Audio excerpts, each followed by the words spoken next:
पंजाब में वन क्षेत्र को बढ़ाने और पेड़ों की सुरक्षा सुनिश्चित करने के लिए पंजाब सरकार गंभीर है।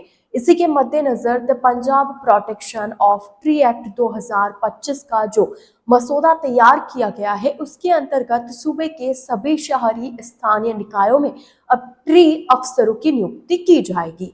इतना ही नहीं, ट्री अफसरों के फैसलों को चुनौती देने के लिए एक अपील प्राधिकरण भी बनेगा।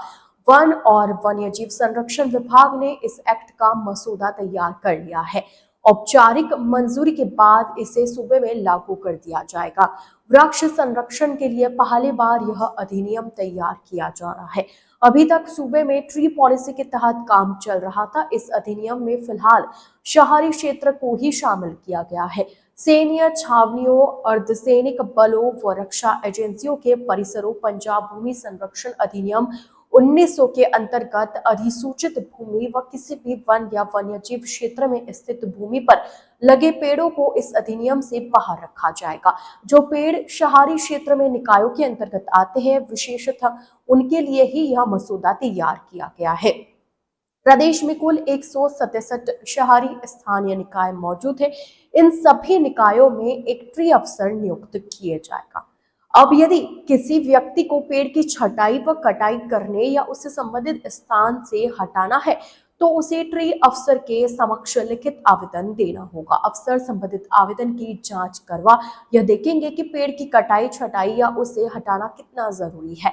यदि वृक्ष किसी व्यक्ति या संपत्ति के लिए खतरा पैदा करता है, तो ऐसी अनुमति देने से इनकार नहीं किया जाएगा। उक्त जिन क्षेत्रों को इस एक्ट से बाहर रखा गया है, वहां वृक्षों को गिराने के लिए अनुमति की आवश्यकता नहीं होगी।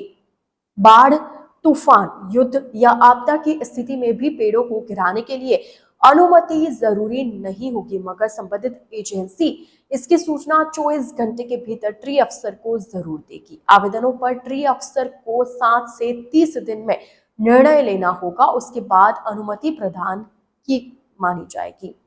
ट्री अफसर के निर्णय से व्यथित कोई भी व्यक्ति फैसले की तिथि से 30 दिन के भीतर अपीलीय प्राधिकरण को आवेदन दे सकेगा और अपीलीय प्राधिकारी का निर्णय ही अंतिम होगा।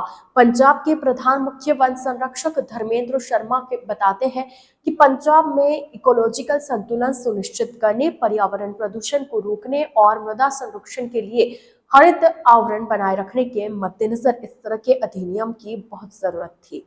सरकार इस दिशा में बहुत गंभीर है और अब पेड़ों की कटाई व छटाई के दौरान किसी की मनमर्जी नहीं चलेगी।